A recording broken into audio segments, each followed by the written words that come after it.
ఇలా Ghosh commission report ఒక trash report. అందుకే ఈ రిపోర్టును మేము చెత్తబుట్టలో వేయడం జరిగింది. ఇది పూర్తిగా పక్షపాతమైన రిపోర్టు, ఏకపక్షమైనటువంటి రిపోర్టు. అసెంబ్లీలో సాక్ష్యాధారాలతో సహా ఘోష్ కమిషన్ ఏకపక్షంగా ఏ రకంగా రిపోర్ట్ ఇచ్చింది, ఎన్డీఎస్ఏ రిపోర్టు ఏ రకంగా డబుల్ స్టాండర్డ్స్తో ఎన్డీఏ రిపోర్టుగా ఎన్డీఎస్ఏ రిపోర్టు ఎలా ఉంది, సాక్ష్యాలతో సహా మేము వివరించడం జరిగింది. దాన్ని తట్టుకోలేక మొత్తం ముఖ్యమంత్రి గారితో సహా 8 మంది మంత్రులు 33 సార్లు మా ప్రసంగాన్ని అడ్డుకునే ప్రయత్నం చేశారు. పచ్చి అబద్ధాలు. ఇలా సభలో మేము మైక్ కావాలని దాదాపు గంటన్నర సేపు స్పీకర్ గారిని, ఎల్ఏ మినిస్టర్ గారిని మేము ప్రాధేయపడ్డా కూడా మైక్ ఇవ్వలేదు. ఇవాళ మీరు ఏంది ఆదివారం రోజు అసెంబ్లీ పెట్టి ఎక్కడ ఈ రిపోర్టు కోర్టులో కొట్టుడు పోతుందో అని హడావిడిగా పెట్టి బురద జల్లే కార్యక్రమానికి ఇవాళ ప్రభుత్వం దిగింది. నిజంగా చర్చ మీద మీకు నిజాయితీ ఉంటే ఎందుకు మాకు మైక్ ఇవ్వలేదు? మైక్ ఇస్తే మీకు వచ్చిన ఇబ్బంది ఏందని నేను అడుగుతా ఉన్నా. బట్టి విక్రమార్క గారు ఇందాక లాస్ట్లో మాట్లాడుతూ అంటున్నాడు 10 సంవత్సరాల బీఆర్ఎస్ హయాంలో 1 ఎకరానికి నీళ్లు ఇవ్వలేదట. నేనేం ఛాలెంజింగ్ బట్టి విక్రమార్క గారు, మీరు ఒకవేళ మా ఛాలెంజ్ను స్వీకరిస్తే నేను శాసన సభ్యత్వానికి రాజీనామా చేసి మళ్ళీ పోటీ కూడా చేయను. మీరు ఉప ముఖ్యమంత్రి పదవికి రాజీనామా చేస్తారా అని నేను ఛాలెంజ్ విసిస్తా ఉన్నా. బీఆర్ఎస్ హయాంలో 17 లక్షల ఎకరాలకు మేము నీళ్ళు ఇచ్చాము. మీరు 1 ఎకరానికి ఇవ్వలేదని మాట్లాడతారా? దమ్ముంటే అసెంబ్లీలో ఎవరు అబద్ధాలు మాట్లాడుతున్నారు? మళ్ళీ అంటాడు మొత్తం బీఆర్ఎస్ తప్పుడు మాట్లాడింది. తప్పుడు మాట్లాడడం మీరు, 1 ఎకరానికి నీళ్ళు ఇవ్వలేదని అబద్ధం ఆడింది మీరు. ఇలా 17 లక్షల ఎకరాల కొత్త ఆయకట్టుకు ఇచ్చాం, 20 లక్షల ఎకరాలు స్టెబిలైజేషన్ చేశాం, 37 లక్షల ఎకరాలకు బీఆర్ఎస్ ప్రభుత్వం నీళ్ళు ఇస్తే 1 ఎకరానికి ఇవ్వలేదని మాట్లాడతారా? అంతేకాదు ప్రాజెక్టులను చీల్చి చెండాడారు, ఎక్కడ ఏం చేయలేదంటారు. ఎక్కడైతే ఉమ్మడి ఆంధ్రప్రదేశ్లో అంతర్రాష్ట్ర వివాదాల్లో ఇరికిచ్చారు, నీళ్లు లేని చోట ప్రాజెక్టులు కట్టారు, ఎక్కడైతే వైల్డ్ లైఫ్ ఫారెస్ట్లో ఇరికిచ్చారో వాటిని రీఇంజనీరింగ్ చేశాం, ఎక్కడైతే ఇబ్బంది లేదో వాటిని కొనసాగించాం.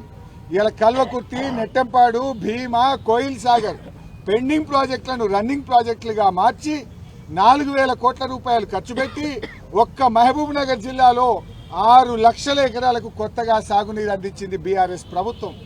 ఈ రకంగా మేము రాష్ట్రంలో 17 లక్షల ఎకరాలకు కొత్త ఆయకట్టు ఇచ్చాం. అబద్ధాలు చెప్పేది మీరు.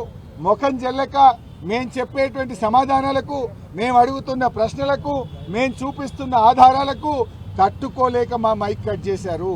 38 మంది ఉన్న బీఆర్ఎస్ పార్టీకి గంట టైం ఇస్తారా? ఏమి ఇంత కాళేశ్వరం కమిషన్ మీద నిన్న మేము అసెంబ్లీలో అడిగాం. అసలు ఈ సమయంలో వరదల గురించి మాట్లాడదాం, ఈ సమయంలో ఎరువుల కొరత గురించి మాట్లాడదామంటే లేలే వరదలు కాదు, బురద రాజకీయం, కాళేశ్వరమే మాట్లాడతామన్నారు. అయినా కూడా ఓపికగా ఇవాళ మేము అటెండ్ చేస్తే కనీసం మాట్లాడడానికి కూడా అవకాశం ఇవ్వలేదు. ఇలా ఉత్తమ్ కుమార్ రెడ్డి సభలో మాట్లాడుతున్నాడు, మా ప్రభుత్వం వచ్చిన తర్వాత ఇంత ఆయకట్టు పెరిగింది, ఇన్ని ఎకరాల పంట పండింది అని ఉత్తమ్ కుమార్ రెడ్డి గారు మాట్లాడుతూ ఉన్నారు. నేనంటా ఉన్న ఉత్తమ్ కుమార్ రెడ్డి గారు, 2 ఏళ్ల కాంగ్రెస్ గవర్నమెంట్లో ఎక్కడన్నా ఒక కాలువ తవ్వినరా, ఒక చెరువు కట్టారా, ఒక్క చెక్ డ్యామ్ కట్టారా, 1 ఎకరానికన్నా కొత్తగా నీళ్ళు ఇచ్చారా? మరి ఏడికెళ్ళి పెరిగింది పంట? అదంతా బీఆర్ఎస్ ప్రభుత్వం చేసిన కృషి.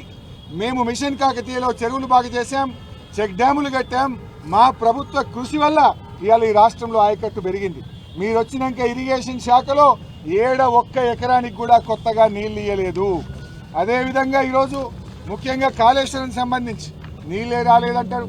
మేము సవాల్ విసిరినాం, పోదాం పదా, జర్నలిస్టులు, మేధావులు అందరం కలిసి పోదాం, అందరం పోయి భూపాలపల్లి భూములను అడుగుదాం, కాళేశ్వరం నీళ్ళు వచ్చినాయా లేవా. అదేవిధంగా మహబూబాద్, డోర్నకల్ తండాలను అడుగుదాం, తుంగతుర్తి, సూర్యాపేట రైతులను అడుగుదాం, మల్లన్న సాగర్ నుంచి నిజాం సాగర్ దాకా పారిన నీళ్లను అడుగుదాం, రివర్స్ పంపింగ్లో రిజర్వాయర్గా మారిన వరద కాలువను అడుగుదాం, నడి ఎండల్లో మత్తలు దుంకిన గలగల బారిన మా హల్దీ, అదేవిధంగా మంజీరా చెక్ డ్యాంలను అడుగుదాం, మురిసిపోయిన మెతుకు సీమను అడుగుదాం, వేలాది ఎకరాల్లో ఆయిల్ పామ్ సాగు చేస్తున్న రైతులను అడిగితే కాళేశ్వరం ఫలితం అందిందా లేదా? ప్రజలు చెప్తారు. ఇలా ఉత్తమ్ కుమార్ రెడ్డి నియోజకవర్గం కోదాడకు కూడా కాళేశ్వరం జలాలు వచ్చినాయి. కాళేశ్వరంతో ఎన్నడూ పారని నీళ్లు కోదాడకు కూడా నీళ్లు అందినాయంటే అది బీఆర్ఎస్ చేసిన కృషి. మరి పోదాం పండి, ప్రజలకు పోదాం. ఇలా హైదరాబాద్కు మంచినీళ్ళు వస్తున్నాయంటే కాళేశ్వరం వల్ల. ఇలా 13 జిల్లాలకు సాగునీరు తాగునీరు అందుతుందంటే అది కాళేశ్వరం ప్రాజెక్టు వల్ల. ఇలా కాళేశ్వరాన్ని ఎవడైతే కూలేశ్వరం అని మాట్లాడుతుండ్రో వాళ్ళే ఇలా తెలంగాణ పాలిట శనేశ్వర్లు అని చెప్పి నేను మనవి చేస్తా ఉన్నా. ముఖ్యంగా ఇలా కేసీఆర్ గారు ఎంతో కష్టపడి ప్రాణాలకు తెగించి కేసీఆర్ గారు తెలంగాణ సాధించారు. తెలంగాణ రాష్ట్ర సాధకుడు కేసీఆర్, తెలంగాణ జల సాధకుడు ఇలా కేసీఆర్ గారు. ఇవాళ ఏమంటుండే ముఖ్యమంత్రి గారు, ఏం శిక్ష వేయాలి, ఏం ఎంక్వైరీ చేయాలి అని పదే వాళ్ళు ఆల్రెడీ డిసైడ్ చేసుకొని వచ్చిండ్రు. ఇలా పంచాయతీరాజ్ ఎన్నికలకు పోతున్నాం, ఏదో రకంగా బీఆర్ఎస్ మీద బుర్ర జల్లాలి, ఇంకో కేసు పెట్టాలి. ఇప్పటికి ఎన్ని ఎన్డీఎస్ఏ రిపోర్ట్లు, విజిలెన్స్ రిపోర్ట్లు, ఘోష్ కమిషన్ రిపోర్ట్లు, ఇంకా ఇప్పుడు ఇంకో కేసు పెట్టి మళ్ళీ వేధిస్తారట. దేనికోసం శిక్ష చేస్తారు నాకు అర్థం కాదు. కేసీఆర్ గారు తన ప్రాణాలను ఫనంగా పెట్టి 14 ఏళ్లు పోరాడి తెలంగాణ సాధించినందుకు కేసీఆర్కు శిక్ష వేస్తారా? కరెంటు కోతలతో కూనరిల్లిన తెలంగాణకు 24 గంటల నాణ్యమైన కరెంటు ఇవ్వడం కేసీఆర్ గారు చేసిన తప్ప? తాంబాల వలె మారిన చెరువులను మరి గంగాలలాగా మిషన్ కాకతీయలో మార్చినందుకు కేసీఆర్ గారి మీద కేసు పెడతారా? నడి ఎండాకాలంలో చెరువులు, చెక్ డ్యాములు, మత్తళ్లు దుంకేటట్టు జల కళను అందించినందుకు కేసీఆర్ గారి మీద కేసు పెట్టారా? ఎరువులు, విత్తనాలను అందించి పంటను పెంచాడు. ఏనాడు చెప్పులు లైన్లో పెట్టకుండా, ఎరువుల కోసం లైన్లో నిలబడకుండా 10 ఏళ్ళు కేసీఆర్ పాలనలో ఎరువులు అందించినందుకు కేసీఆర్ గారి మీద కేసు పెడతారా? ప్రపంచంలో ఎక్కడ లేని రైతు బంధు, రైతు బీమాను తెచ్చి అన్నదాతలను అప్పుల ఊబి నుంచి బయటకు తెచ్చినందుకు కేసీఆర్ గారి మీద కేసు పెడతారా? కొనుగోలు కేంద్రాలను పెంచి చివరి గింజ దాకా పంట కొన్నందుకు కేసీఆర్ గారి మీద కేసు పెడతారా? ఇలా ప్రాజెక్టులు కట్టినందుక, రుణమాఫీ చేసినందుక, ఊరూరికి రైతు వేదికలు కట్టినందుక, కరోనా విపత్తు నుంచి ప్రజల్ని బయటకు తెచ్చినందుక ఎందుకు కేసు పెట్టారు అని చెప్పి ఈరోజు నేను ప్రభుత్వాన్ని అడుగుతా ఉన్నా. అసలు కేసులు పెట్టవలసి వస్తే ఇలా మీ సంగతి చెప్పాలి, మీ మీద పెట్టాలి కేసులు. ఎందుకు? ఎస్ఎల్బీసీ కుప్పగూలినందుక, అదేవిధంగా సుంకిశాల ప్రాజెక్టు కుప్పగూలినందుక, వట్టెం పంప్ హౌస్ మునగొట్టినందుక, పెద్దవాగు ప్రాజెక్టు కొట్టుకుపోయినందుకు మీ మీద కదా పెట్టాలి. ముఖ్యమంత్రి రేవంత్ రెడ్డి భాషలో చెప్పాలంటే కొరడాలతో ఎవరిని కొట్టాలనో చెప్పాలి రేవంత్ రెడ్డి, ఎవరిని ఉరి తీయాలనో చెప్పాలి రేవంత్ రెడ్డి.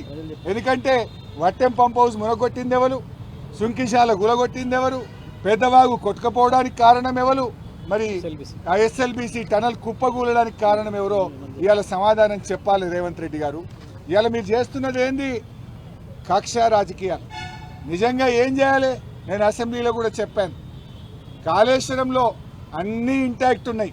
కాళేశ్వరంలో 3 బ్యారేజీలు, 19 సబ్స్టేషన్లు, 15 రిజర్వాయర్లు, 21 పంప్ హౌజులు, 203 కిలోమీటర్ల టనలు, 98 కిలోమీటర్ల ప్రెజర్ మెయిన్, అన్నీ బాగున్నాయి కదా. కూలిందల్లా ఒక పిల్లడు గుంగితే పక్కన 2-3 దెబ్బతిన్నాయి. దానికి అందులో కాళేశ్వరంలో ఉన్నాయి 228 పియర్స్. ఆ బ్యారేజీల్లో 3 పియర్లను, మేడిగడ్డను 3 పియర్లు 300-400 కోట్లు పెడితే అయిపోయే ముచ్చట. దానికి 1,00,000 కోట్లు పోయినాయని, 1,00,000 కోట్లు అసలు ఖర్చు అయిందే 93,000 కోట్లు. ఇక వీళ్ళు 1,00,000 కోట్ల అవినీతి జరిగిందంటారు.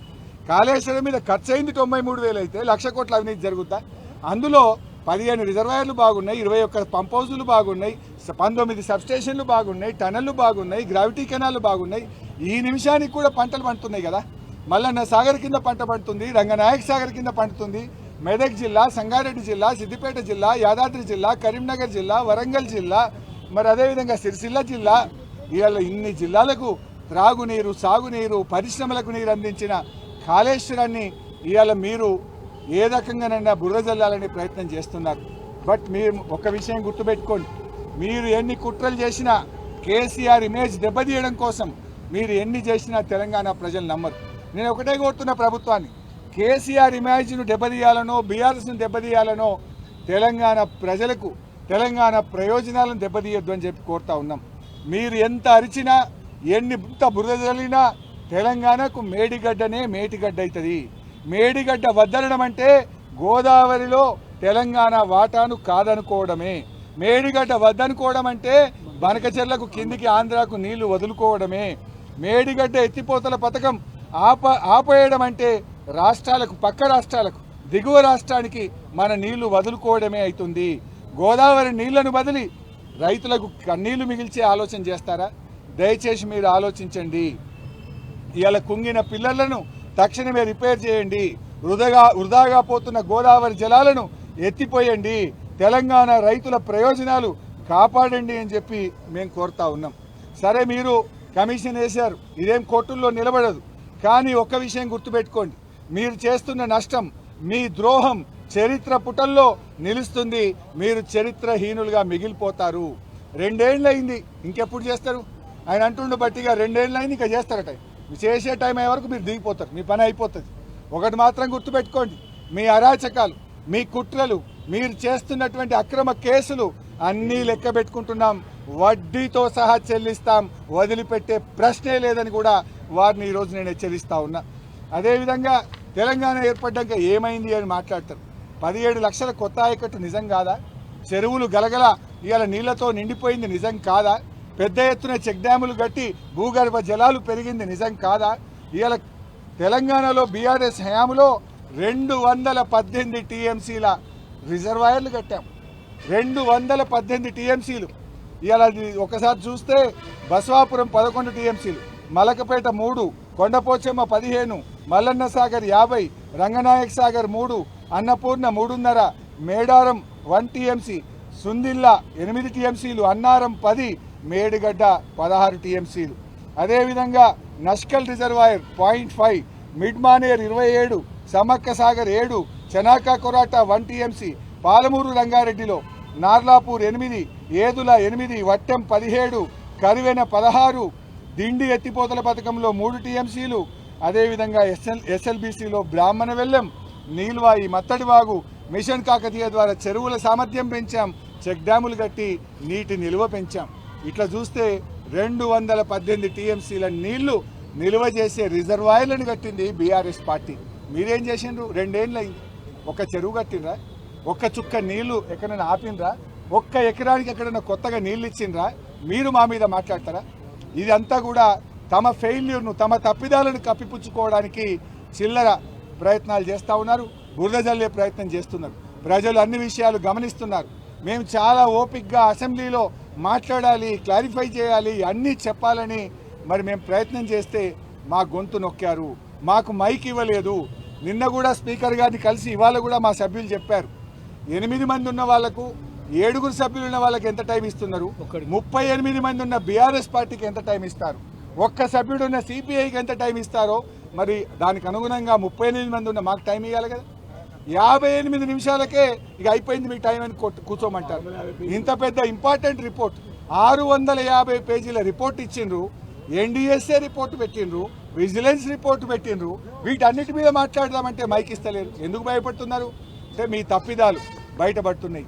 మీరు చేసిన తప్పుడు వాదనలు ప్రజలకు తెలుస్తాయని, ప్రజల ముందు దోషిగా నిలబడాల్సి వస్తుందని ముఖం చాటేయడం కోసం, తప్పించుకోవడం కోసం ఇలా మా గొంతు నొక్కిండ్రు, మా మైక్ కట్ చేసిండ్రు. దానికి నిరసనగా బీఆర్ఎస్ సభ్యులం మేము మా తీవ్రమైన నిరసన తెలియజేసి ప్రొటెస్ట్ చేసి వాకౌట్ చేసి సభ నుంచి బయటకు రావడం జరిగింది. ఆ రిపోర్టు చెత్త కాగితంతో సమానం, అందువల్లనే ట్రాష్లో వేయడం జరిగింది. తర్వాత కార్యాచరణ పార్టీలో చర్చించి మేము నిర్ణయం తీసుకుంటాం. ఇంకా ప్రభుత్వం ఇవాళ వాళ్ళు ఏమేమి మాట్లాడతారో మేము అందరం కూడా కూర్చొని పార్టీలో నిర్ణయించుకొని తగిన రీతిలో సమాధానం చెప్తాం.